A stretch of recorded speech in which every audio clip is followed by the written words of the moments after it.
Nous sommes le 21 janvier et vous êtes sur le Phocéen JT. Les 3 news qu'il faut retenir sur cette journée, c'est parti. Avec tout d'abord du fact-checking sur Kolasinac, du mercato avec Aubameyang et puis ce OM Montpellier qui commence à sentir bon en Coupe de France. On commence à en avoir l'habitude. Dès qu'un nouveau joueur signe à l'OM, on a le droit à une petite interview de quelqu'un qui le connaît et qui trouve que c'est formidable, que c'est forcément un bon coup pour l'OM.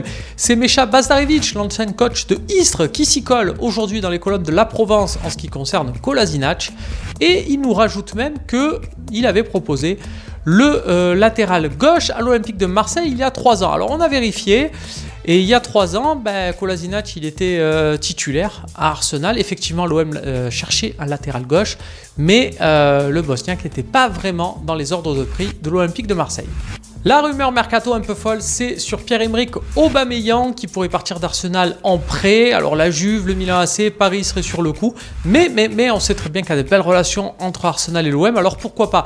Pourquoi pas, faut quand même prendre un salaire à 20 millions d'euros par saison en charge.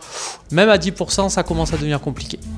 On termine avec le match de Coupe de France qui se profile, le 8e de finale à l'Orange Vélodrome contre Montpellier. Ça sera le 29 janvier prochain. On savait déjà que TJ Savanier, Jordan Ferry et Stéphie Mavididi seraient indisponibles du côté des Héroltais car suspendus. Et il faudra y rajouter Valère Germain qui fera pas son retour donc au Vélodrome parce qu'il va se faire opérer du doigt. Ça fait quand même 4 titulaires absents du côté de Montpellier.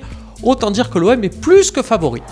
Voilà, c'est tout pour le JT du jour, mais restez à l'affût sur le Phocéen. Vous le savez, l'actu peut tomber à tout moment et pour cela, on peut être sûr de ne rien rater en suivant le Phocéen sur les réseaux sociaux, YouTube, Instagram, Twitter, Facebook et n'oubliez pas l'appli du Phocéen.